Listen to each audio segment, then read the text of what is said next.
Hello दोस्तों, I hope आप सब अच्छे होंगे।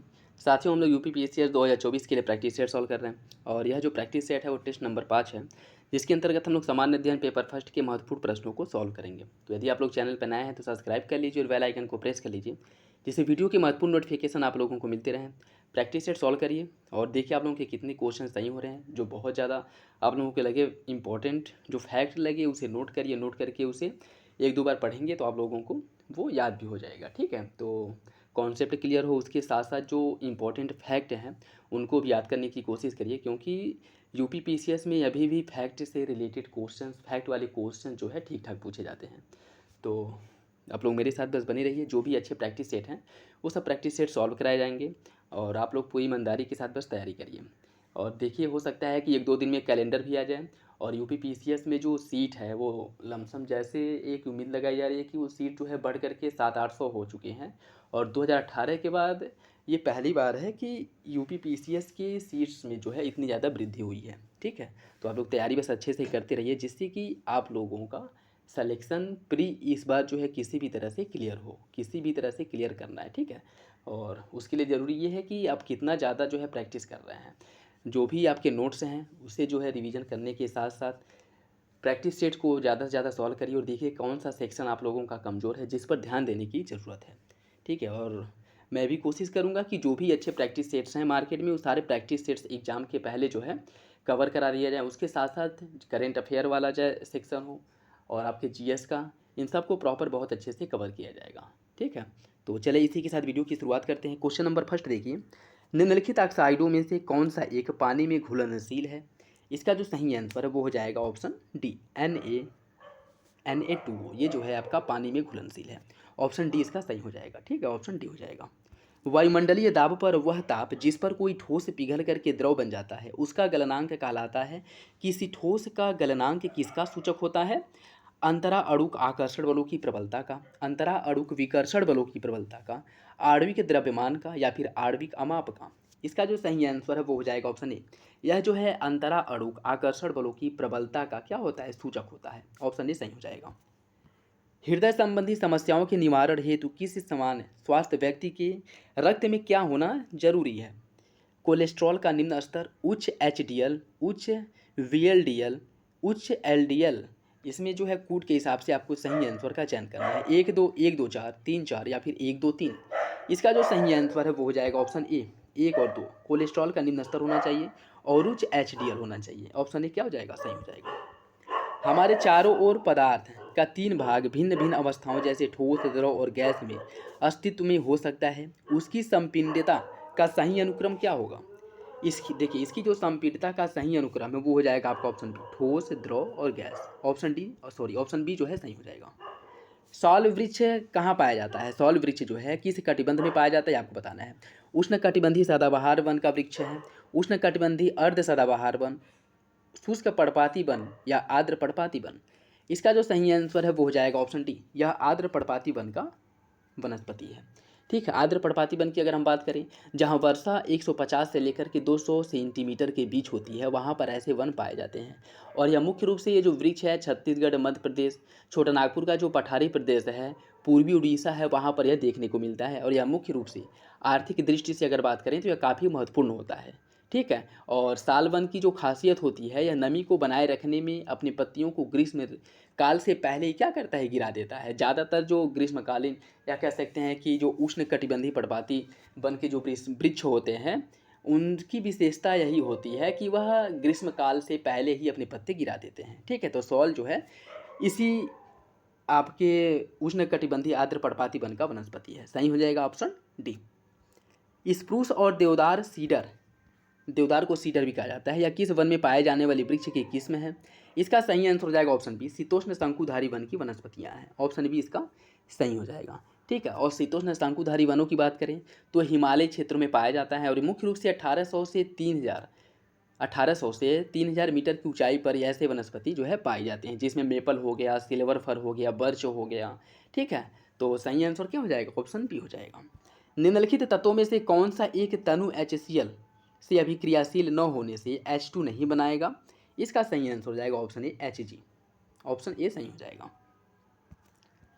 रोगवाहक और रोग के निम्नलिखित युग्मों में से कौन सा सही सुमेलित है, यह आपको बताना है।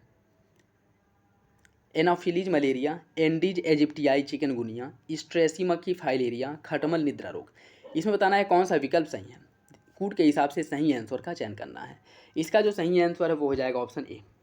एनाफिलीज मच्छर से मलेरिया रोग होता है, एंडीज एजिप्टियाई से चिकनगुनिया होता है, ठीक है। और बात करें अगर निद्रा रोग की तो यह जो है सीसी मक्खी के काटने के कारण होता है, ठीक है, सीसी मक्खी के काटने से होता है।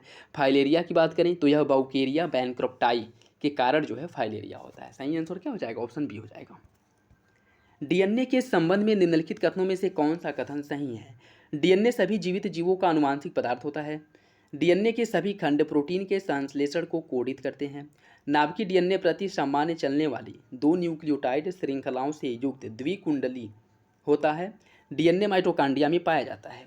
आपको सही आंसर का चयन करना है। इसका जो सही आंसर है वो हो जाएगा ऑप्शन सी। पहला तीसरा चौथा सही है, दूसरा गलत है। दूसरे में क्या कह रहा है कि डीएनए के सभी खंड प्रोटीन के संश्लेषण को कोडित करते हैं, जो कि गलत है। सही आंसर क्या हो जाएगा, ऑप्शन सी हो जाएगा। निम्नलिखित कथनों पर विचार कीजिए। सभी शूलचर्मी अर्थात एकाइनोडर्म समुद्री नहीं होते हैं। स्पंज अनन्य रूप से समुद्री होता है। कीट सभी प्रकार के आवासों में पाए जाते हैं। कई नर वानर गण जो प्राइमेट्स हैं वह वृक्षवासी होते हैं। आपको बताना है कि कौन सा विकल्प इसका सही होगा। देखिए इसका जो सही आंसर है वो हो जाएगा ऑप्शन बी। तीसरा चौथा सही है, पहला दूसरा गलत है, ठीक है। तो ऑप्शन बी इसका सही हो जाएगा। गुणता संपन्न आधारित संरचना युक्त और किसी आकर्षक राजकोषीय पैकेज द्वारा संपूरित क्षेत्र जो आर्थिक विकास के वाहक को क्या कहा जाता है, इसे कहा जाता है विशेष आर्थिक जोन, स्पेशल इकोनॉमिक जोन कहा जाता है, ठीक है। SEZ special economic zone, option C हो जाएगा।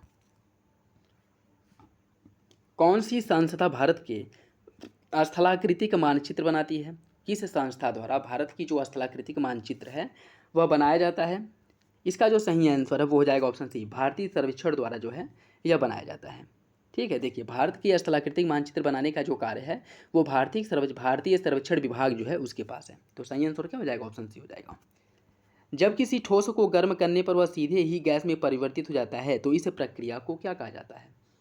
देखिए इसका जो सही आंसर है वो हो जाएगा ऑप्शन सी। इसे ऊर्ध्वपातन कहते हैं, जिसका एग्जाम्पल क्या है, कपूर है। कपूर जिसका एग्जाम्पल है, ऑप्शन सी हो जाएगा।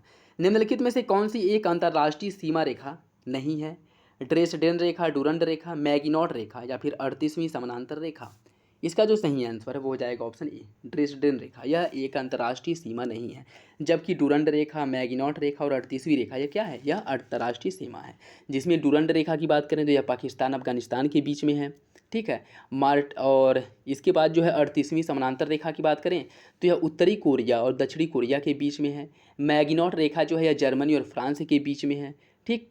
और ड्रेसडॉन की बात करें तो ड्रेसडेन जो है यह जर्मनी का एक शहर है, ठीक है। ड्रेसडेन जर्मनी का एक शहर है, जबकि डुरंड रेखा पाकिस्तान अफगानिस्तान, ठीक। मैगिनॉट रेखा की बात करें अगर हम तो यह जो है आपके जर्मनी और फ्रांस के बीच में है। और 38वीं समानांतर रेखा जो है उत्तरी कोरिया और दक्षिणी कोरिया के बीच में है। इसका ये जो है सही हो जाएगा।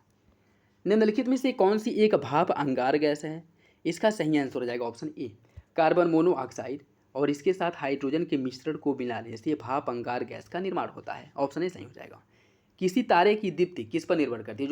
जो तारे टिमटिमाते हुए दिखते हैं वह किस वजह से होता है, ये आपको बताना है। इसका सही हो जाएगा केवल उसके आमाप और तापमान पर यह डिपेंड करता है। जो तारे चमचमाते हैं यह निर्भर करता है किसकी, उसके आमाप पर और उसके तापमान पर निर्भर करता है, ठीक है। जिस तारे का तापमान जितना अधिक होता है वह ज़्यादा हमें चमकीला दिखाई देता है। तो इसका सही आंसर हो जाएगा ऑप्शन ए।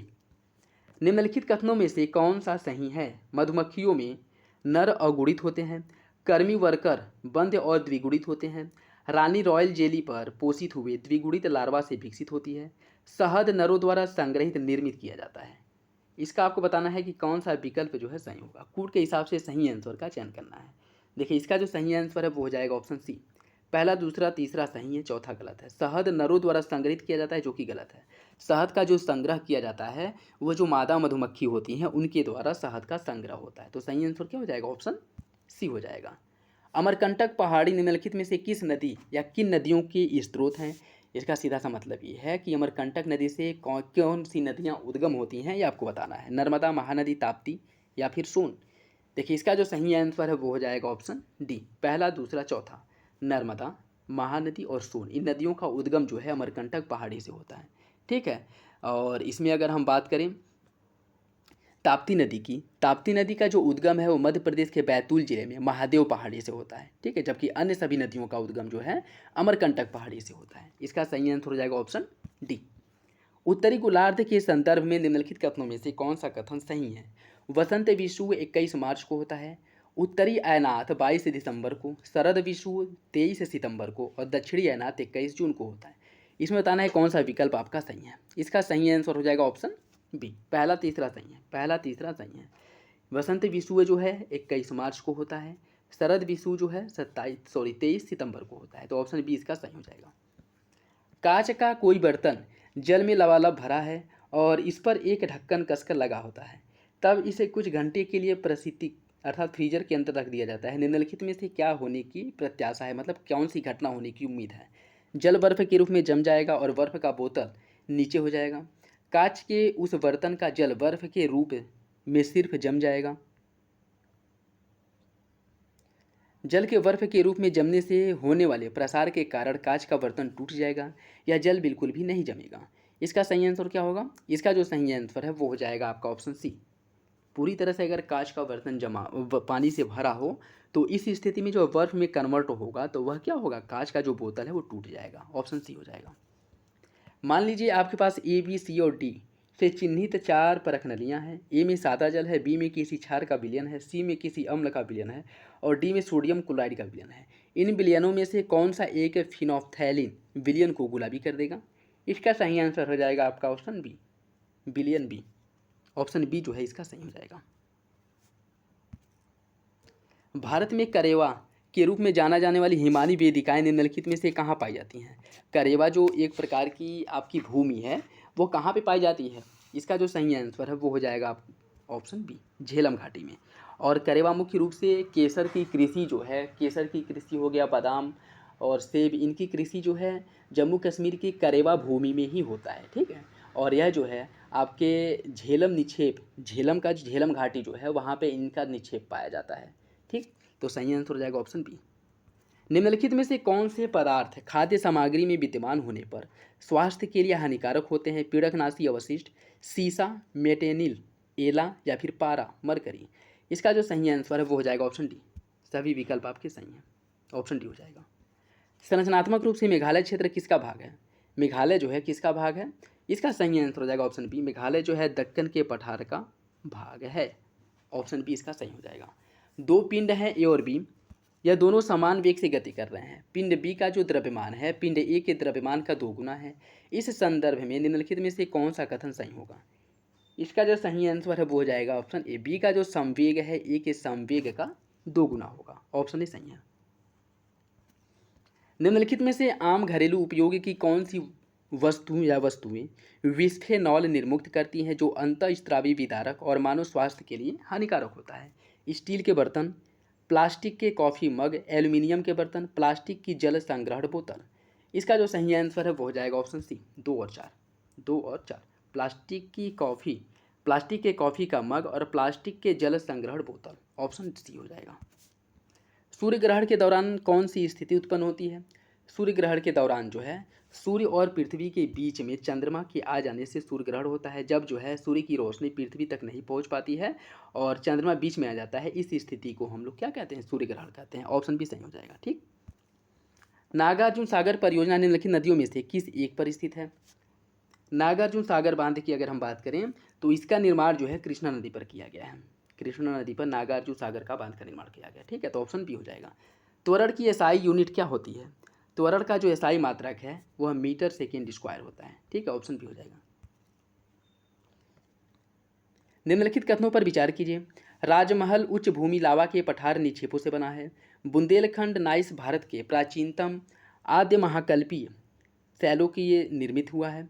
इसमें बताना है कौन सा विकल्प सही है। इसका सही आंसर हो जाएगा ऑप्शन सी, दोनों विकल्प आपका सही है। राजमहल उच्च भूमि जो है लावा के प्रवाह निक्षेपों से बना है और बुंदेलखंड का जो पठार है यह भारत के प्राचीनतम आद्य महाकल्पीय शैलों का उदाहरण है। ऑप्शन सी हो जाएगा। कार्बन के एक परमाणु से 6 प्रोटॉन बनते हैं। इसकी द्रव्यमान संख्या 12 है। कार्बन के एक परमाणु में कितने न्यूट्रॉन होते हैं?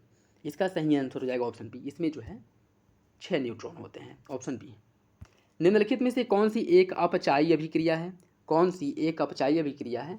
इसका सही आंसर हो जाएगा ऑप्शन सी, 2HgOS और 2HgI O2, यह जो है आपका एक अपचायी अभिक्रिया है। निम्नलिखित में से कौन सा एक परंपरागत ऊर्जा का स्रोत है? कौन एक परंपरागत ऊर्जा का स्रोत है? इसका सही आंसर हो जाएगा ऑप्शन डी, जैव मात्र ऊर्जा जो है यह एक परंपरागत ऊर्जा का स्रोत है। ठीक है, ऑप्शन डी हो जाएगा। नाइट्रोजन के निम्नलिखित ऑक्साइडों में से कौन सा एक नाइट्रिक अम्ल के एनहाइड्राइड के रूप में जाना जाता है? इसका सही आंसर है option C, NO2, option C हो जाएगा। निम्नलिखित में से कौन सा एक बेकिंग सोडा का रासायनिक नाम है? बेकिंग सोडा का रासायनिक नाम क्या है? इसका सही आंसर हो जाएगा option A, sodium bicarbonate. Baking soda अर्थात जो खाने वाला सोडा होता है उसे सोडियम बाइकार्बोनेट कहते हैं, और धावन सोडा जिससे कपड़े वगैरह धुला जाता है उसे हम लोग सोडियम कार्बोनेट कहते हैं। तो इसका सही आंसर हो जाएगा ऑप्शन ए। भारत के नियंत्रण एवं महालेखा परीक्षक CAG के संबंध में निम्नलिखित कथनों पर विचार कीजिए। CAG लोक लेखा समिति की बैठक में भाग ले सकता है। CAG लोकसभा और राज्यसभा की बैठक में भाग ले सकता है। CAG को अधिकारिता संघ सरकार की शक्तियों के लाभ सह विस्तृत होते हैं, मतलब CAG में अधिकारिता संघ सरकार की शक्तियों के लाभ से यह सह विस्तृत होता है। इसमें आपको बताना है कि कौन सा विकल्प इसका सही होगा। इसका जो सही आंसर है वो हो जाएगा आपका ऑप्शन ए, पहला सही है। इसमें हाँ सही पूछा ना, तो इसका जो सही आंसर हो जाएगा ऑप्शन ए हो जाएगा, पहला सही है। ठीक है, देखिए इसकी अगर हम बात करें, संविधान के अनुच्छेद 148 में भारत के नियंत्रक एवं महालेखा परीक्षक के बारे में प्रावधान किया गया है। नियंत्रक एवं महालेखा परीक्षक जो है इसका कार्य संघ और राज्यों की लेखाओं का परीक्षण करना, उसकी जांच करना होता है, और वह जो है लोक लेखा समिति का क्या होता है, मार्गदर्शक के रूप में भी कार्य करता है, और वह संसद के किसी भी सदन की बैठक में भाग नहीं ले सकता है। ठीक, यह जो है संसद के किसी भी सदन की बैठक में भाग नहीं ले सकता है। सदन के किसी भी समिति में भाग लेने का अधिकार किसके पास होता है कि वह सदन के किसी भी संसद में भाग ले सकता है? तो वह जो है, जो आपका महान्यायवादी होता है, वह संसद के किसी भी सदन में भाग ले सकता है, बस उसे मत देने का अधिकार नहीं होता है, जबकि CAG को ऐसा अधिकार प्राप्त नहीं है। इसका सही आंसर हो जाएगा ऑप्शन ए। भारत के राष्ट्रपति के निर्वाचन से संबंधित निम्नलिखित कथनों में से कौन सा कथन सही है? 35 वर्ष की आयु से ऊपर का कोई व्यक्ति भारत के राष्ट्रपति के रूप में निर्वाचित का पात्र होता है। भारत का राष्ट्रपति एक से अधिक अवधि के लिए पुनर्निर्वाचित हो सकता है। कोई व्यक्ति यदि लाभ का पद धारण करता है तो वह भारत के राष्ट्रपति के लिए निर्वाचन का पात्र नहीं होगा। इसका सही आंसर क्या होगा? देखिए इसका जो सही आंसर है वो हो जाएगा आपका ऑप्शन सी, तीनों विकल्प सही हैं, ऑप्शन सी हो जाएगा। निम्नलिखित मूल अधिकारों में से कौन सा एक भारत के नागरिकों के पास नहीं है? कौन सा मूल अधिकार भारतीय नागरिकों के पास नहीं है? इसका सही आंसर हो जाएगा ऑप्शन बी, संपत्ति अर्जन, धारण और व्यय का अधिकार जो है यह नागरिकों के पास नहीं है। संपत्ति का मूल अधिकार भारतीय नागरिकों के पास था, लेकिन 44वां संविधान संशोधन द्वारा संपत्ति के मूल अधिकार को मूल अधिकार की श्रेणी से बाहर कर दिया गया, और वर्तमान समय में यह एक विधिक अधिकार है, अर्थात कानूनी अधिकार है, और यह जो है 301 में इसे हस्तांतरित किया गया। ठीक है, 44वां संविधान संशोधन जो 1978 में हुआ था। तो इसका सही आंसर हो जाएगा ऑप्शन बी। राष्ट्रीय हरित अधिकरण द्वारा इस क्षेत्र में अवैज्ञानिक कोयला खनन और कोयला परिवहन पर प्रतिबंध लगाए जाने के बाद इस कार्यकलाप में लगे अनेक लोग अपनी आजीविका के लिए हल्दी की खेती को अपना रहे हैं। ऊपर बताए गए क्षेत्र में किसके बारे में बात किया जा रहा है यह बताना है। इसका जो सही आंसर है वो हो जाएगा ऑप्शन ए, जैंतिया पहाड़ी मेघालय जो रेड होल माइनर्स थे उन पर जो प्रतिबंध लगाया गया था, उसके बाद जो है यह हल्दी की खेती में मुख्य रूप से शामिल हो गए थे। ऑप्शन ए सही हो जाएगा। निम्नलिखित अधिनियमों में से किस एक ने भारतीयों को पहली बार कम से कम सैद्धांतिक रूप से ब्रिटिश भारतीय प्रशासन में उच्चतर पदों पर प्रवेश की अनुमति दी गई थी? इसका सही आंसर हो जाएगा आपका ऑप्शन बी, चार्टर एक्ट 1833 द्वारा। ये देखिए यह वाला क्वेश्चन जो है आपका इम्पोर्टेंट इसलिए भी हो जाता है क्योंकि उत्तराखंड के सिक्याला सुरंग में जो 40 लोग फंसे थे उनको निकालने में जो रेड होल माइनर्स हैं उनकी बहुत ज़्यादा महत्वपूर्ण भूमिका थी, तो उससे रिलेटेड क्वेश्चंस बन सकते हैं। ठीक है, तो याद रखिएगा, इंपॉर्टेंट है। और इसका जो सही आंसर है वो हो जाएगा option B, charter act 1833, option B हो जाएगा। 1857 के विद्रोह की सर्वप्रथम घटना के बारे में निम्नलिखित में से कौन सा कथन सही है? यह मेरठ में घटी जब दो सिपाहियों ने एक वरिष्ठ अधिकारी की राइफल चुरा ली थी। इसकी शुरुआत तब हुई थी जब झांसी की रानी ने ब्रिटिश से युद्ध की घोषणा की थी।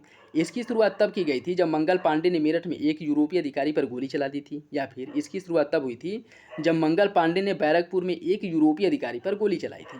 इसका सही आंसर क्या होगा? देखिए इसका जो सही आंसर है वो हो जाएगा ऑप्शन सी, मंगल पांडे द्वारा। इसकी शुरुआत तब हुई थी जब मंगल पांडे द्वारा बैरकपुर में एक यूरोपीय अधिकारी को गोली मारकर उसकी हत्या कर दी गई थी। तो ऑप्शन सी इसका सही हो जाएगा। राष्ट्रकूट राजाओं के बारे में निम्नलिखित कथनों पर विचार कीजिए।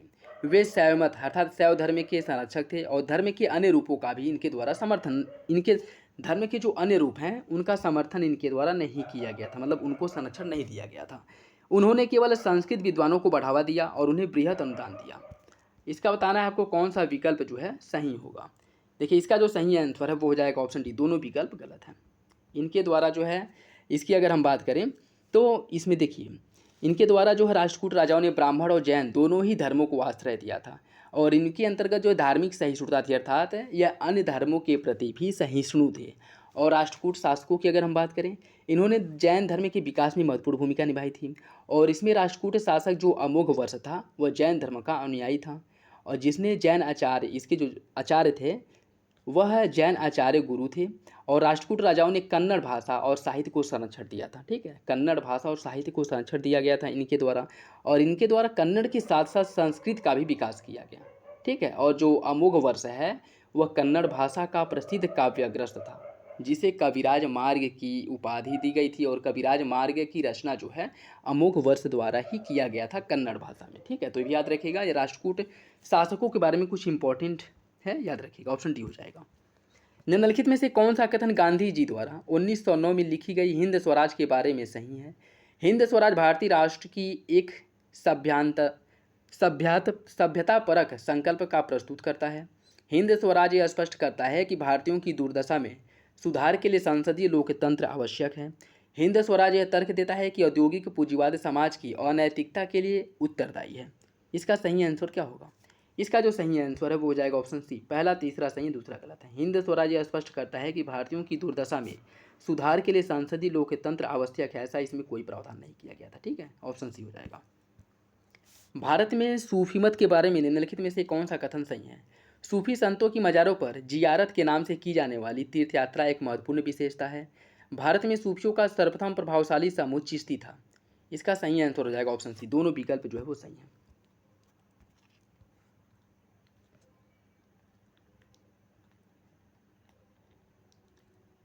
श्रम विभाजन में प्रायः क्या शामिल किया जाता है? विशेषीकृत आर्थिक क्रियाकलाप, अत्यंत सुस्पष्ट उत्पादक भूमिकाएं, हर एक को कई समान क्रियाकलापों में सम्मिलित करना, व्यक्ति सिर्फ एकल क्रियाकलाप में लगे रहते हैं तथा अपनी विभिन्न आवश्यकताओं की पूर्ति के लिए अन्य पर निर्भर रहते हैं। इसका सही आंसर क्या होगा? इसका जो सही आंसर है वो हो जाएगा ऑप्शन बी, पहला दूसरा चौथा सही है, तीसरा गलत है। तीसरे में क्या कह रहा है कि हर एक को कई समान क्रियाकलापों में सम्मिलित किया जाता है, जो कि गलत है। हर एक को करना ऐसा संभव नहीं है, तो ऑप्शन बी इसका सही हो जाएगा। निम्नलिखित विचारकों और आंदोलनों में से किसने गांधी जी के राजनीतिक विचारों के विकास को प्रभावित किया था? Henry Vivian Derozio, Henry David thoreau है। ठीक है, Henry David thoreau, John Ruskin, John Milton या जैनमत। इसका जो सही आंसर है वो हो जाएगा ऑप्शन सी, 1, 2 और 4 सही है। 1, 2, 4 Henry David thoreau, John Ruskin और जैनमत, इनके द्वारा जो है गांधी जी बहुत ज़्यादा प्रभावित थे। ठीक है, तो ऑप्शन सी हो जाएगा। निम्नलिखित में से कौन महाराष्ट्र अंधश्रद्धा निर्मूलन समिति से संबंधित था? इसका सही आंसर हो जाएगा option B, Narendra Dabholkar. Narendra Dabholkar, option B सही हो जाएगा। ठीक है, निम्नलिखित कथनों पर विचार कीजिए। अर्थशास्त्र राज्य को परिभाषित करने वाला प्रथम भारतीय मूल ग्रंथ है। अर्थशास्त्र का जो प्रमुख सरोकार है वो राज्य की उत्पत्ति जैसे सिद्धांत के मुद्दों से संबंधित है। आपको बताना है कि इसका कौन सा विकल्प सही होगा। देखिए इसका जो सही आंसर है वो हो जाएगा ऑप्शन ए, पहला सही है दूसरा गलत है। बात करें अगर अर्थशास्त्र की, अर्थशास्त्र जो है यह पहला भारतीय मूल ग्रंथ है। अर्थशास्त्र राज्य की उत्पत्ति जैसे सैद्धांतिक मुद्दों को परिभाषित करता है। अर्थशास्त्र का जो मुख्य सरोकार है वो राज्य प्रशासन से है। ठीक है, ना कि उसकी उत्पत्ति से। ठीक, जिसकी रचना जो है चाणक्य के द्वारा की गई थी, जो 15 अधिकरण और 180 प्रकरणों में विभाजित है। ठीक है, यह भी याद रखिएगा, इसमें 15 अधिकरण हैं और 180 प्रकरण हैं। ठीक है, सही आंसर हो जाएगा ऑप्शन ए। निम्नलिखित कथनों पर विचार कीजिए। मुस्लिम विधि से संबंधित विषयों के अध्ययन और अध्यापन के लिए वारेन हेस्टिंग ने कलकत्ता मदरसा की स्थापना की थी। हिंदू विधि दर्शन के अध्ययन के लिए जोनाथन डक्कन द्वारा वाराणसी में संस्कृत कॉलेज की स्थापना की गई थी। इसका सही आंसर क्या होगा? इसका सही आंसर हो जाएगा ऑप्शन सी।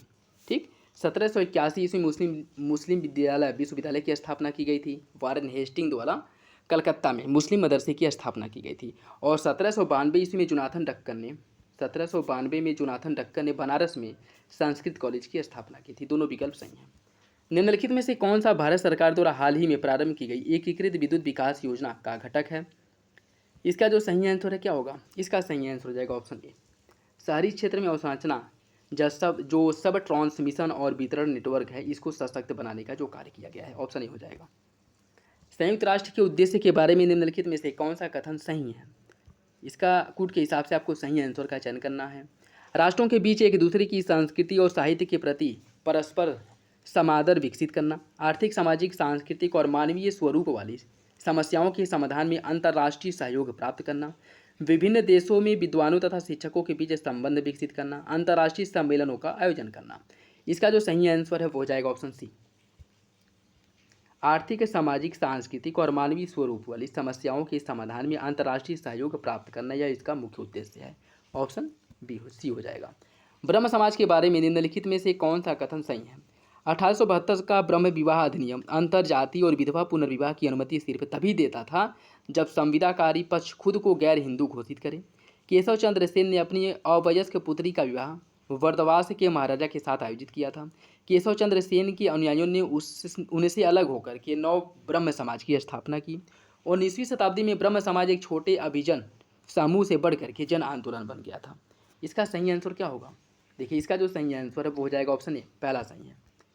यह जो है 1872 में ब्रह्म विवाह अधिनियम जो है अंतर्जातीय विधवा पुनर्विवाह अनुमति देता था, और यह तभी देता था जब संविदाकारी पक्ष खुद को गैर हिंदू घोषित करे। ठीक है, इसमें अगर हम बात करें 1828 को राजा राम मोहन राय द्वारा ब्रह्म विवाह की स्थापना की गई थी। 1872 में आचार्य केशव चंद्र सेन के प्रयास से 1872 में सरकार ने ब्रह्म विवाह अधिनियम पास किया, और इसमें मानता जो है आचार्य केशव चंद्र सेन ने ब्रह्म विवाह अधिनियम का उल्लंघन करते हुए अपनी अल्पायु जो उनकी पुत्र थी उसका विवाह जो है कुछ बिहार के राजा के साथ किया था। और इसमें क्या दिया है कि वर्धवास की राजा, जो कि गलत है, कुछ बिहार के राजा के साथ कर दिया था। और ब्रह्म समाज में दूसरा विघटन तब हुआ था जब इसमें नवनिर्मित संस्था का नाम साधारण ब्रह्म समाज आ गया था, जिसके बाद जो है इसका विघटन हो गया था। ठीक है, तो इसे जो कहा गया वो साधारण ब्रह्म समाज कहा गया था। जबकि इसमें क्या कहा है कि इसके अनुयायियों ने अलग होकर के नव ब्रह्म समाज की स्थापना की, जो कि गलत है। नव ब्रह्म समाज नहीं, वो साधारण ब्रह्म समाज था। ठीक है, तो सही आंसर क्या हो जाएगा? सही आंसर हो जाएगा आपका ऑप्शन ए। नेक्स्ट देखिए, कथन और कारण दिया गया है, आपको सही आंसर का चयन करना है। पेट्रोलियम परिवर्ती घटनाओं के बहुत सारे विभिन्न हाइड्रोकार्बन का मिश्रण होता है। पेट्रोलियम की कोटि ग्रेड मुख्यतः विभिन्न हाइड्रोकार्बन के अपेक्षित अनुपात पर निर्भर होती है। इसका जो सही आंसर है वो हो जाएगा ऑप्शन बी। कथन और कारण दोनों सही हैं, लेकिन आर्य का सही स्पष्टीकरण नहीं है। नेक्स्ट देखिए, लाल सागर में अत्यधिक लवणता है, लाल सागर में वाष्पीकरण की दर अधिक है। इसका जो सही आंसर वो हो जाएगा ऑप्शन ए। कथन और कारण दोनों सही हैं और आर्य की सही व्याख्या करता है। नेक्स्ट देखिए, ज्वालामुखी उद्गार के साथ भूकंप आते हैं। ज्वालामुखी से वातावरण में जलवाष्प और धूल के कणों का उद्गार होता है। इसका जो सही आंसर वो हो जाएगा ऑप्शन बी। दोनों अलग अलग सही है, लेकिन आर्य की सही व्याख्या नहीं करता है। नेक्स्ट देखिए, जल का घनत्व किस पर जो है जल के घनत्व के बारे में आपको बताना है। इसकी अगर हम बात करें 4 डिग्री सेंटीग्रेड पर जल का जो घनत्व है वो अधिकतम होता है। ऑप्शन सी हो जाएगा। निरापद दिया सलाइयों या सेफ्टी माचिस के निर्माण में प्रयुक्त फास्फोरस को क्या कहा जाता है? इसका सही आंसर हो जाएगा ऑप्शन ए। इसे लार्ड फास्फोरस या रेड फास्फोरस कहा जाता है। ऑप्शन ए हो जाएगा। एम्स के निम्नलिखित केंद्रों को पूर्व से पश्चिम की ओर अनुक्रम में आपको व्यवस्थित करना है। देखिए, इसकी अगर हम बात करें तो सबसे पहले आ जाएगा भुवनेश्वर पहले नंबर पे, फिर पटना आ जाएगा दूसरे नंबर पे, और ऋषिकेश तीसरे नंबर पे आ जाएगा, नई दिल्ली चौथे नंबर पे आ जाएगा। इसका सही आंसर हो जाएगा ऑप्शन ए 4 3 1 2। शहरों में कारों और ट्रकों जैसे वाहनों से होने वाला उत्सर्जन वायु प्रदूषण का एक मुख्य कारण है। कारों से ऐसे विभिन्न प्रदूषक उत्सर्जित होते हैं जो अंतः श्वसनीय होने पर मानव स्वास्थ्य के लिए हानिकारक होते हैं। इसमें क्या पाया जाता है? नाइट्रोजन के oxide, carbon monoxide, carbon dioxide, benzene. कूट के हिसाब से सही आंसर का चयन करना है। इसका सही आंसर हो जाएगा ऑप्शन डी। इसमें मुख्य रूप से नाइट्रोजन के ऑक्साइड, कार्बन मोनोऑक्साइड और बेंजीन यह जो है देखने को मिलता है। ऑप्शन डी हो जाएगा। निम्नलिखित में से कौन सा एक रासायनिक परिवर्तन नहीं है? कौन सा एक रासायनिक परिवर्तन नहीं है? इसका जो सही आंसर है वो हो जाएगा ऑप्शन सी। जल का हिमानीकरण। जल का जो है बर्फ में बदलना यह भौतिक परिवर्तन का उदाहरण है, न कि रासायनिक का। जबकि फल का पकना, दूध का दही बनना, भोजन का पचना, ये सभी क्या है? यह सभी रासायनिक परिवर्तन के उदाहरण हैं। साबुन किसका सोडियम अथवा पोटेशियम लवण है? इसका सही आंसर हो जाएगा आपका ऑप्शन डी। इसमें जो है ऑलिक अम्ल, सी और स्टेरिक अम्ल और पॉमिटिक अम्ल, यह तीनों जो है इसमें मुख्य रूप से पाए जाते हैं। तो सही आंसर क्या हो जाएगा? ऑप्शन डी हो जाएगा। निम्नलिखित में से कौन सा एक कार्बन यौगिक कंजली ज्वाला नहीं देता है? इसका जो सही आंसर है वो हो जाएगा option B, hexane. Hexane C6H14, यह जो है मुख्य रूप से कंजलकारी लौह उत्पन्न नहीं करता है। इसका जो मुख्य अवयव होता है वो गैसोलीन होता है, ठीक है। और यह कमरे के तापमान पर रंगहीन, शुद्ध रूप में यह स्वादहीन होता है। इसका सही आंसर हो जाएगा ऑप्शन बी। किसी पदार्थ की किसी नियत मात्रा का द्रव्यमान किस पर डिपेंड करता है? उसके विद्यमान द्रव्य की मात्रा होती है। एक स्थान से दूसरे स्थान पर परिवर्तनकारी नहीं होता है। गुरुत्वीय बल में परिवर्तन के साथ बदल जाता है। इसका सही आंसर हो जाएगा ऑप्शन बी। पहला दूसरा सही है, तीसरा गलत है। तीसरा गलत है। गुरुत्वीय बल के परिवर्तन के साथ यह बदल जाता है, जो कि गलत है। नेक्स्ट देखिए, इसमें सूची फर्स्ट को सूची सेकेंड से सम्मिलित करना है। प्रोटीन की बात करें, प्रोटीन जो है अमीनो अम्ल एक प्रकार का प्रोटीन है। कार्बोहाइड्रेट जो है यह एक प्रकार का मोनोसैकेराइड है। न्यूक्लिक अम्ल की बात करें तो यह नाइट्रोजनी क्षारक और पेंटिज शर्करा है। और लिपिड जो है यह वसा अम्ल और ग्लिसरॉल है। इसका जो सही आंसर वो हो जाएगा 4, 3, 1, 2 ऑप्शन डी। क्षार क्षेत्र में बालू के स्थानांतरण टीलों को किस स्थानीय नाम से जाना जाता है? इसका सही आंसर हो जाएगा ऑप्शन ए। इसे जो है ध्रियन कहा जाता है। क्या कहा जाता है? ध्रियन। ऑप्शन ए हो जाएगा। किसी कण पर किसी दिए गए समयांतराल के दौरान कार्यशील बल के कारण उस कण पर आवेग जो होता है वह उसके संवेग में परिवर्तन के बराबर होता है। ऑप्शन बी हो जाएगा, उसके संवेग में परिवर्तन के बराबर होता है। तापन के कारण पदार्थों में होने वाले प्रसरण के संबंध में निम्नलिखित कथनों में से कौन सा एक कथन सही नहीं है? कौन सा कथन गलत है? जैसे जैसे बर्फ पिघलता है इसमें 4 डिग्री सेंटीग्रेड तक एक समान प्रसरण होता है, जो कि गलत है। यही विकल्प जो है गलत है। अन्य देख लीजिए, पारद तापमापी तापन के कारण प्रसरण होने के सिद्धांत के आधार पर कार्य करता है। 2 रेल पटरियों के बीच तापन के कारण होने वाले प्रसरण के गुंजाइश रखने के कारण जो है इसमें थोड़ा जो है क्या रखा जाता है? दूरियां रखी जाती है, अंतराल रखा जाता है। किसी धातु के तार का ताप बढ़ाने पर उसकी लंबाई बढ़ने लगती है, ये भी आपका सही है। तो इसमें जो गलत है वो हो जाएगा आपका ऑप्शन ए, यही गलत है। अन्य तीनों विकल्प सही हैं। जिलेपला दर्रा कहाँ पे है? बात करेगा जिलेपला दर्रा की, यह सिक्किम में स्थित है जिलेपला। ऑप्शन बी हो जाएगा। निम्नलिखित युग्मों में से कौन सा एक सही सुमेलित है? राष्ट्रीय उद्यान दिए गए हैं और वह किस लिए प्रसिद्ध है उससे सुमेलित किया गया है। आपको बताना है कौन सा विकल्प इसमें से सही है। रणथंभौर बाघ के लिए, पेरियार हाथी के लिए, मानस सिंह के लिए, गिर जो है गैंडा के लिए, राइनोस के लिए। इसमें बताना है कौन सा विकल्प आपका सही है। इसका जो सही आंसर है वो हो जाएगा ऑप्शन बी। पहला दूसरा सही है, तीसरा चौथा गलत है। पहला दूसरा रणथंभौर बाघ, पेरियार हाथी, ठीक। मानस की अगर हम बात करें, इसमें देखिए मानस की अगर हम बात करें, मानस असम में स्थित है और यह जो है मुख्य रूप से टाइगर रिजर्व है, ठीक है। जबकि जो आपका गिर राष्ट्रीय उद्यान है यह एशियाई शेरों का मुख्य रूप से एक प्राकृतिक शरण स्थली है, ठीक है। तो सही आंसर क्या हो जाएगा? मानस जो है यह एशियाई टाइगर रिजर्व है। एक मानस जो है एक एशियाई टाइगर रिजर्व है, सॉरी मानस टाइगर रिजर्व है और गिर जो है एशियाई शेरों की प्राकृतिक शरण स्थली है, ठीक। और गैंडा जो पाए जाते हैं वो मुख्य रूप से जो असम का काजीरंगा राष्ट्रीय उद्यान है वह जो है गैंडों के निवास के लिए प्रसिद्ध है। इसका सही आंसर हो जाएगा ऑप्शन बी। बेंजीन के एक मोल को संतृप्त करने के लिए H2G के मोल की कितनी संख्या की आवश्यकता होती है? इसका सही आंसर हो जाएगा ऑप्शन सी, 3। निम्नलिखित में से कौन सी एक संचित ऊर्जा नहीं है? कौन सी एक संचित ऊर्जा नहीं है? नाभिकीय ऊर्जा जो है यह संचित ऊर्जा नहीं, जबकि विद्युत ऊर्जा, स्थितिज ऊर्जा और रासायनिक ऊर्जा, यह तीनों क्या है? यह तीनों यह तीनों जो है संचित ऊर्जा के उदाहरण हैं। भारत के संविधान की अनुसूची तथा उसके विषय में निम्नलिखित में से कौन सा एक विकल्प गलत है? 8वीं अनुसूची में भाषाओं का उल्लेख किया गया है। दूसरी अनुसूची शपथ एवं प्रतिज्ञान से संबंधित है। चौथी अनुसूची राज्यसभा में स्थानों के आवंटन से संबंधित है। 10वीं अनुसूची दल बदल विरोधी कानून से संबंधित है। इसमें बताना है कौन सा विकल्प गलत है। इसका सही आंसर हो जाएगा ऑप्शन बी। दूसरी अनुसूची जो है इसमें जो है वेतन और भत्ते का वेतन एवं भत्तों की बात की गई है, ठीक है। जबकि शपथ एवं प्रतिज्ञान का जो उल्लेख किया गया है वो तीसरी अनुसूची में किया गया है। तो सही आंसर क्या हो जाएगा? Option B. निम्नलिखित कथनों पर विचार कीजिए। भारत का संविधान संसद को साधारण बहुमत से कोई संकल्प पारित कर नए राज्य का निर्माण तथा वर्तमान राज्यों के क्षेत्र, सीमाओं और नामों में परिवर्तन करने की शक्ति रखता है। भारत के संविधान के अनुच्छेद 370 के अधीन जम्मू कश्मीर को विशेष दर्जा दिया गया था, जो कि वर्तमान समय में विशेष दर्जे को समाप्त कर दिया गया है। इसका आपको बताना है कौन सा विकल्प सही है। देखिए इसका सही आंसर हो जाएगा ऑप्शन सी। जम्मू कश्मीर को जो विशेष राज्य का दर्जा दिया गया था वह अनुच्छेद 370 के तहत दिया गया था और भारतीय संविधान संसद को साधारण बहुमत से कोई भी संकल्प पारित करके नए राज्यों का निर्माण या वर्तमान राज्यों की क्षेत्रों, सीमाओं, नामों में परिवर्तन कर सकता है। दोनों विकल्प आपका सही हो जाएगा। लोकसभा का अध्यक्ष किसको संबोधित करके लेख द्वारा अपना पद त्यागता है? इसका सही आंसर हो जाएगा ऑप्शन डी, लोकसभा के उपाध्यक्ष को। ऑप्शन डी हो जाएगा। निर्वाचन आयोग किसी राजनीतिक दल को एक राष्ट्रीय दल के रूप में मान्यता देती है यदि वह 4 या उससे अधिक राज्यों में लोकसभा या राज्य विधानसभाओं के लिए साधारण निर्वाचन में किए गए मतदान के कुल वैध मतों का कम से कम 6% मत प्राप्त करता है। वह लोकसभा के लिए साधारण निर्वाचन में किसी राज्य या किन्हीं राज्यों में कम से कम 4 सीटों पर जीत हासिल करता है। इसका आपको बताना है कि कौन सा विकल्प सही होगा।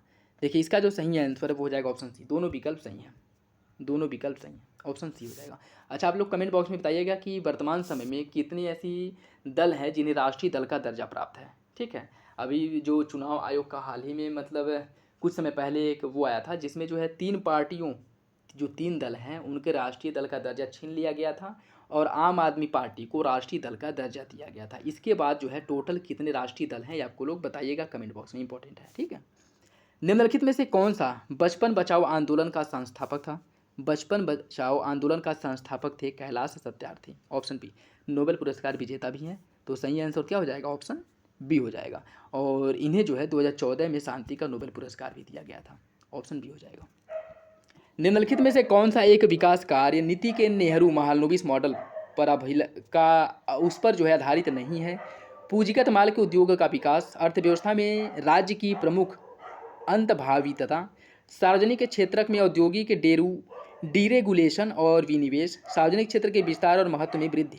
आपको बताना है कौन इसका जो है अभिलक्षण नहीं है। इसका जो सही आंसर है वो हो जाएगा ऑप्शन सी, सार्वजनिक क्षेत्र में औद्योगिक डीरेगुलेशन और विनिवेश, जो कि यह गलत है। यह जो है नेहरू महालनोबिस मॉडल पर आधारित नहीं है। ऑप्शन सी हो जाएगा। निम्न में से कौन सी प्रधानमंत्री जनधन योजना की विशेषता है? निर्धनों के वित्तीय समावेशन को सुनिश्चित करना, वित्तीय साक्षरता को बढ़ाना, खाता धारकों के लिए दुर्घटना बीमा का प्रावधान करना, शून्य शेष के साथ बैंक खाते की अनुमति देना। इसमें बताना है कि इसकी कौन सी विशेषता है। इसका सही आंसर हो जाएगा ऑप्शन डी, सभी विकल्प जो है जनधन खाते की विशेषताएं हैं। ऑप्शन डी हो जाएगा। निम्नलिखित में से कौन सी 12वीं पंचवर्षीय योजना 12 से 17 की कथित व्यापक दृष्टि तथा आकांक्षाओं की सर्वोत्तम व्याख्या करता है?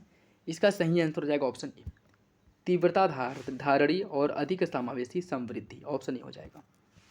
निम्नलिखित कथनों पर विचार कीजिए। संशोधन कार्याविधि भारत के संविधान के अनुच्छेद 368 में उल्लेखित किया गया है। भारत के संविधान के सभी संशोधनों के लिए राज्य की सहमति अनिवार्य होती है। इसका सही आंसर क्या होगा? इसका सही आंसर हो जाएगा ऑप्शन ए, पहला सही दूसरा गलत है। सभी संशोधनों के लिए राज्य की अनुमति नहीं होती, कुछ विशेष संशोधनों के लिए राज्यों की सहमति की अनिवार्यता होती है। ठीक है, तो ऑप्शन ए हो जाएगा।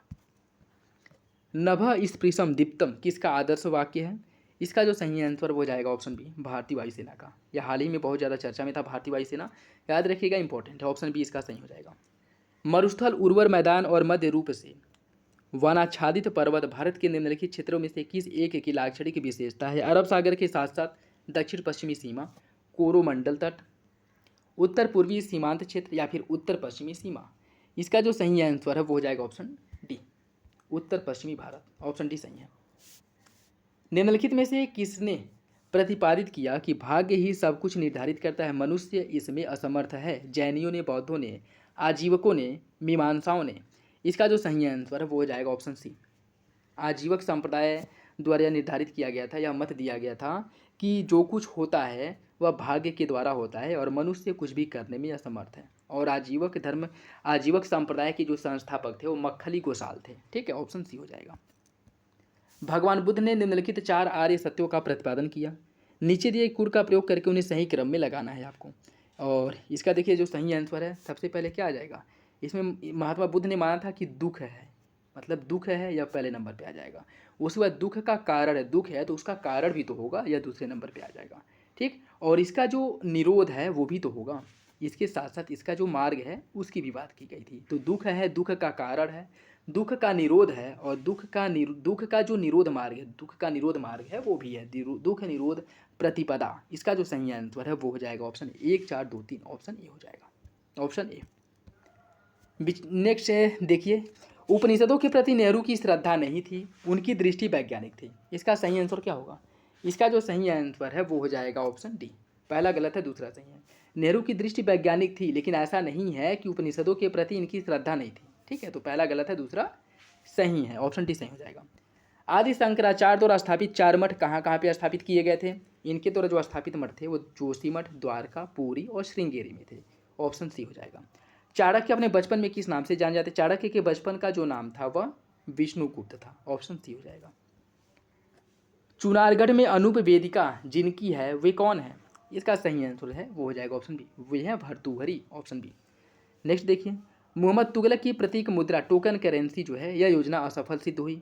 मोहम्मद बिन तुगलक का मुद्रा निर्गमन पर उचित नियंत्रण नहीं था। इसका सही आंसर क्या होगा? इसका सही आंसर हो जाएगा ऑप्शन ए। दोनों विकल्प सही हैं और आर एक ही सही व्याख्या करता है। ठीक है, मोहम्मद बिन तुगलक द्वारा टोकन करेंसी चलाया गया था और यह असफल हुआ। क्यों? क्योंकि जो मुद्रा की छपाई थी इस पर इसका नियंत्रण नहीं हुआ, जिसके बाद जो है बहुत ही व्यापक स्तर पे जाली करेंसी भी छापी गई जो मुद्रा थी जो, और उसके बाद जो है यह बुरी तरह से असफल सिद्ध हुआ था। तो ऑप्शन ए इसका सही हो जाएगा।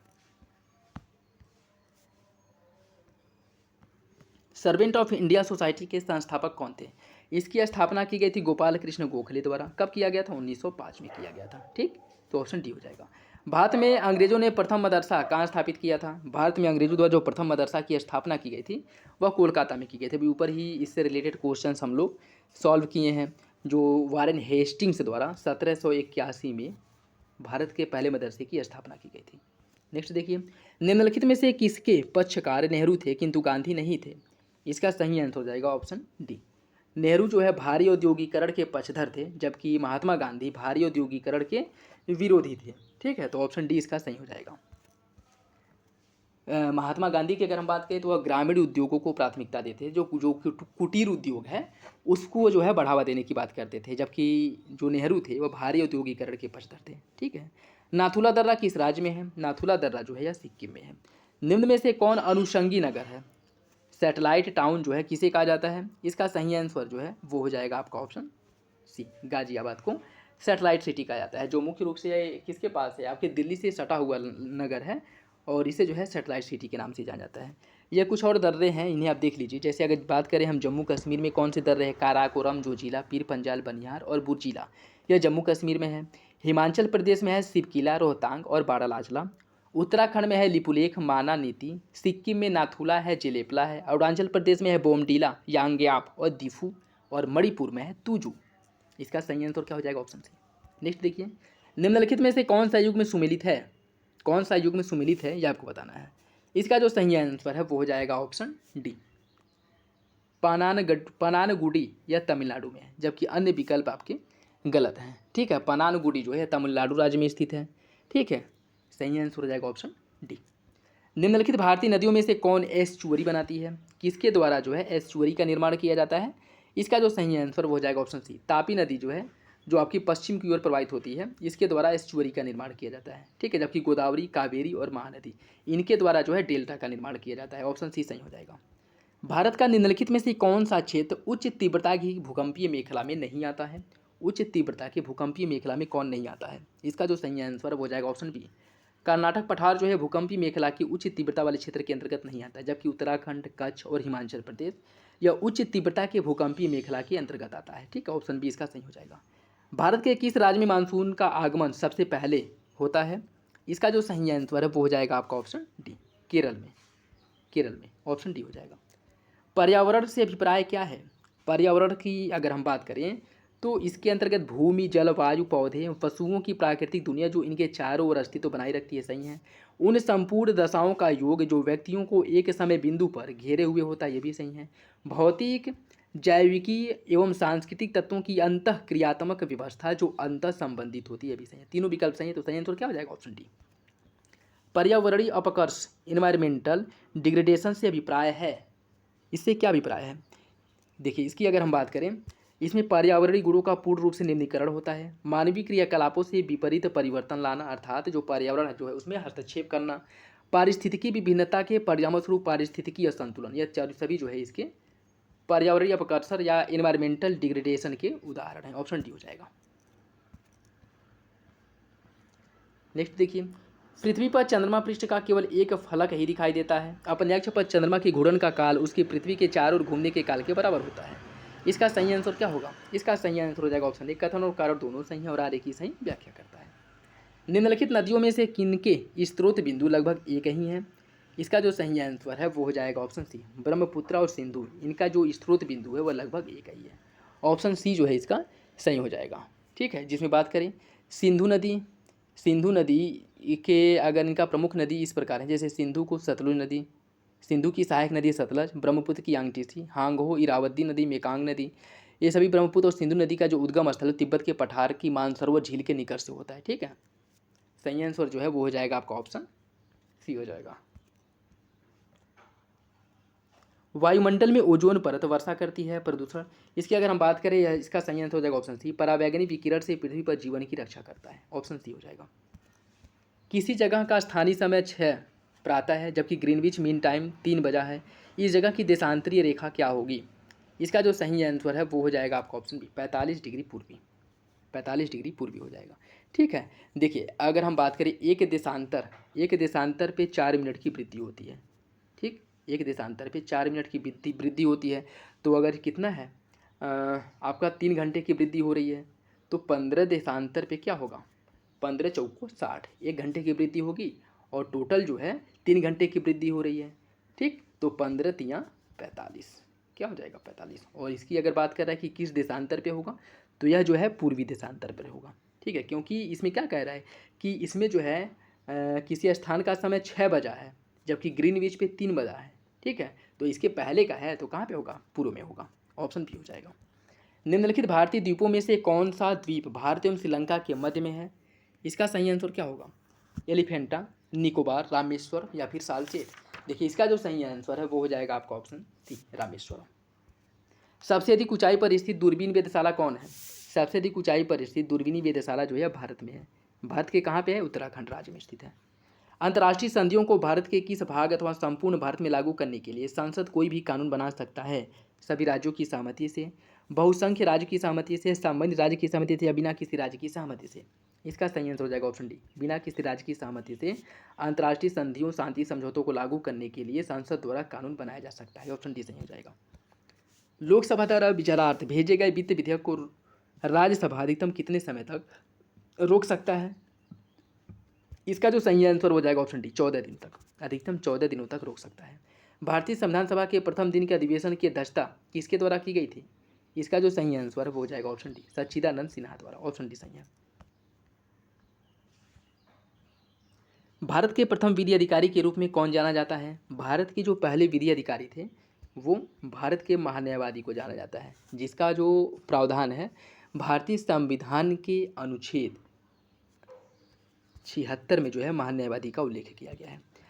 नियंत्रणक और लेखा परीक्षक की नियुक्ति राष्ट्रपति द्वारा की जाती है या अपने पद से उसे हटाया जा सकता है राष्ट्रपति द्वारा, संसद के दोनों सदनों के संबोधन से, सर्वोच्च न्यायालय द्वारा या फिर राष्ट्रपति की संस्तुति पर सर्वोच्च न्यायालय द्वारा?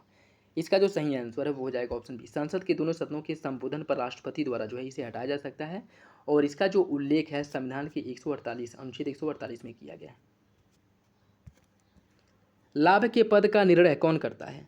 लाभ के पद का निर्णय जो है यह संसद में, या कह सकते हैं कि केंद्र में राष्ट्रपति और राज्य में राज्यपाल द्वारा बताया जाता है कि कौन सा पद लाभ का पद होगा। ऑप्शन ए हो जाएगा। लोकसभा के अध्यक्ष द्वारा आधिकारिक तौर पर एक राजनीतिक दल अथवा राजनीतिक दलों के गठबंधन को विपक्ष की मान्यता देने हेतु कम से कम उनके सदस्यों की संख्या कितनी होनी चाहिए? उनके सदस्यों की संख्या कम से कम 55 होनी चाहिए। ऑप्शन ए हो जाएगा। इनमें से कौन राज्य के नीति निर्देशक सिद्धांतों में शामिल नहीं है? इसका सही आंसर हो जाएगा ऑप्शन डी, सूचना का अधिकार यह नीति निर्देशक तत्व के अंतर्गत शामिल, जबकि मद्य निषेध, काम का अधिकार और समान कार्य हेतु समान वेतन, यह तीनों क्या है? यह तीनों नीति निर्देशक तत्व हैं। सही आंसर हो जाएगा ऑप्शन डी। 6 वर्ष की आयु से 14 वर्ष की आयु के बीच सभी बच्चों और शिशुओं को शिक्षा का अधिकार, यह जो है जो अधिकार दिया गया है कौन सा अधिकार है? इसका जो अधिकार है यह जो है आपका मूल अधिकार है। ऑप्शन बी हो जाएगा। निम्नलिखित में से कौन सा एक प्रस्ताव भारत में मंत्रिपरिषद रख सकता है? इसका जो सही आंसर है वो हो जाएगा ऑप्शन डी, विश्वास प्रस्ताव। विपक्षी दलों द्वारा अविश्वास प्रस्ताव, भर्त्सना प्रस्ताव, क्रिटिसिज्म मोशन और स्थगन प्रस्ताव, यह जो है विपक्षी दलों द्वारा लाया जाता है, जबकि विश्वास प्रस्ताव की लोकसभा या जिस सदन के नेता हैं उसमें जो है इन्हें विश्वास मत प्राप्त है, इसको सिद्ध करने के लिए जो सरकार है या मंत्रिपरिषद जो है उसके द्वारा विश्वास प्रस्ताव लाया जाता है। ठीक है। निम्नलिखित में से कौन सा एक व्यय भारत की संचित निधि पर भारित नहीं होता है? इसका जो सही आंसर है वो हो जाएगा ऑप्शन बी।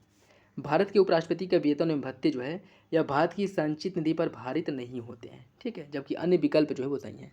इसमें अगर हम बात करें, उपराष्ट्रपति के वेतन और भत्ते भारत की संचित निधि पर भारित नहीं होते हैं। भारत का उपराष्ट्रपति राज्यसभा के सभापति के रूप में वेतन और भत्ते प्राप्त करता है। यहाँ यह इंपॉर्टेंट है, याद रखिएगा। ठीक है, ऑप्शन बी हो जाएगा। संसद द्वारा संकट काल की घोषणा का अनुमोदन कितनी अवधि के अंतराल में होना आवश्यक है?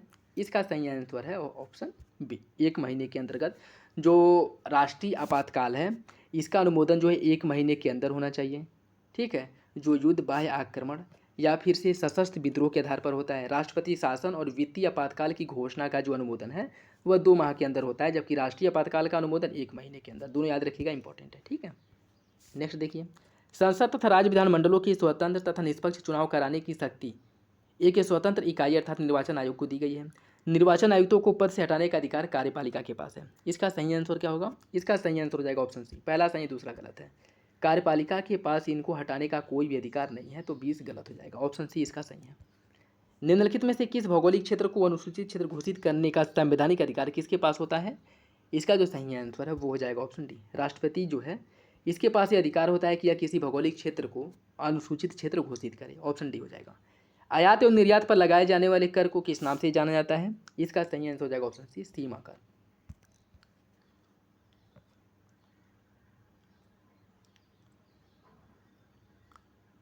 वित्त आयोग राष्ट्रपति को संस्तुति भेजने में मुख्य रूप से संबंधित है राज्य को दिए जाने वाले अनुदान के सिद्धांत से, राज्य एवं केंद्र के बीच करों के बंटवारे से, और न तो ए न तो बी, ए और बी दोनों। इसका जो सही आंसर वो हो जाएगा ऑप्शन डी, दोनों विकल्प सही हैं। हिंदू समृद्धि दर का संबंध किस समृद्धि दर से है? इसका सही आंसर है ऑप्शन ए, सकल राष्ट्र उत्पाद जीडीपी वृद्धि दर का संबंध जो है वह हिंदू समृद्धि दर से संबंधित है। ऑप्शन ए इसका सही हो जाएगा। और इसकी अगर हम बात करें, जो हिंदू समृद्धि दर दिया गया था वो प्रोफेसर राज कृष्ण द्वारा जो है हिंदू समृद्धि दर का प्रतिपादन किया गया था, और यह जो है 1950 से लेकर के 1980 के बीच सबसे ज़्यादा जो है प्रचलन में था। ठीक है, भारत सरकार की राजकोषीय नीति का निम्न में से कौन सा एक उद्देश्य नहीं है? पूर्ण रोजगार, मूल्य स्थिरता, अंतर्राज्यीय व्यापार का नियमन, धन तथा आय का न्यायोचित वितरण। इसका जो सही आंसर है वो हो जाएगा ऑप्शन सी, अंतर्राज्यीय व्यापार का नियमन। यह जो है राजकोषीय नीति का उद्देश्य नहीं है, जबकि पूर्ण रोजगार, मूल्य स्थिरता और धन तथा आय का न्यायोचित वितरण यह राजकोषीय नीति का उद्देश्य है। भारत के राष्ट्रीय आय का प्राक्कलन किया जाता है किसके द्वारा? भारत के राष्ट्रीय आय का जो प्राक्कलन होता है वह केंद्रीय सांख्यिकी संगठन सीएसओ द्वारा होता है। ऑप्शन बी हो जाएगा। निम्नलिखित में से किस एक समिति ने उद्योग में लघु क्षेत्र के लिए वस्तुओं का आरक्षण समाप्त करने की सिफारिश की थी? इसका जो सही आंसर है वो हो जाएगा ऑप्शन ए, आबिद हुसैन समिति द्वारा इसकी सिफारिश की गई थी। ऑप्शन ए हो जाएगा। ठीक, और आबिद हुसैन समिति का जो गठन किया गया था 1997 में किया गया था। ठीक है, ऑप्शन ए हो जाएगा। मौद्रिक नीति का निर्माण भारत में कौन करता है? मौद्रिक नीति का जो निर्माण है वो आरबीआई द्वारा किया जाता है। ऑप्शन बी हो जाएगा। निम्न कथनों पर विचार कीजिए। विकास की ऊंची दर के साथ शिक्षित बेरोजगारी बढ़ती है। यह तभी होता है जब व्यावसायिक शिक्षा की कमी होती है। इसका सही आंसर क्या होगा? इसका सही आंसर हो जाएगा ऑप्शन ए। और वर्तमान समय में जैसे कि आप लोगों को पता है कि बेरोजगारी जो है, अभी आईएलओ की हाल ही में एक रिपोर्ट आई है जिसमें बताया गया है कि बेरोजगारी दर जो है वह 83% हो गई है। ठीक है, जो कि अब तक के सर्वोच्च स्तर पर है। इसका सही आंसर हो जाएगा ऑप्शन ए। अदृश्य निर्यात का अर्थ क्या होता है? अदृश्य निर्यात का जो अर्थ है, सेवाओं का जो निर्यात है यह अदृश्य होता है। ऑप्शन ए हो जाएगा। श्रमगहन उद्योग वह है, श्रमगहन उद्योग किसे कहा जाता है? श्रमगहन उद्योग की अगर हम बात करें, अधिक श्रमों को रखा जाता है जिसमें उसे श्रमगहन उद्योग कहते हैं। ऑप्शन सी हो जाएगा। यदि संपूर्ण जहाज किराए पर लिया जाता है तो जहाज कंपनी जारी करती है क्या? जहाज कंपनी द्वारा क्या जारी किया जाता है? इसके द्वारा जो है चार्टर पार्टी जारी किया जाता है। ठीक है, चार्टर पार्टी। ऑप्शन बी हो जाएगा। किसी पिंड का भार पृथ्वी तल पर सब जगह समान होता है। ध्रुवों पर सबसे अधिक, विषुवत रेखा पर सबसे अधिक, मैदानों की अपेक्षा पहाड़ों पर अधिक। इसका सही आंसर क्या होगा? इसका सही आंसर हो जाएगा ऑप्शन बी, ध्रुवों पर सबसे अधिक होता है। ऑप्शन बी हो जाएगा। प्रत्यावर्ती धारा को दिश धारा में परिवर्तित करने वाली युक्ति कौन सी है? इसका सही आंसर है ऑप्शन बी, रेक्टिफायर जो है यह प्रत्यावर्ती धारा को दिश धारा में परिवर्तित करती है। ऑप्शन बी हो जाएगा। सूर्य की ऊर्जा उत्पन्न होती है, सूर्य की जो ऊर्जा उत्पन्न होती है किस प्रक्रिया द्वारा उत्पन्न होती है? इसका जो सही आंसर है वो हो जाएगा ऑप्शन सी, नाभिकीय संलयन द्वारा ऊर्जा उत्पन्न होती है, ऑप्शन सी है। निम्न तापीय इंजनों का अनुप्रयोग किया जाता है किसमें? निम्न तापीय इंजनों का जो उपयोग है वह रॉकेट में किया जाता है, ऑप्शन ए हो जाएगा। प्रतिदीप्ति नली में सबसे अधिक समांतर प्रयोग होने वाली वस्तु कौन सी है? प्रतिदीप्ति नली में सबसे अधिक जो प्रयोग किया जाता है वह किया जाता है पारा वाष्प और आर्गन का, ऑप्शन सी है। भूमंडलीय ऊष्मन की आशंका किसकी बढ़ती हुई सांद्रता के कारण बढ़ जाती है?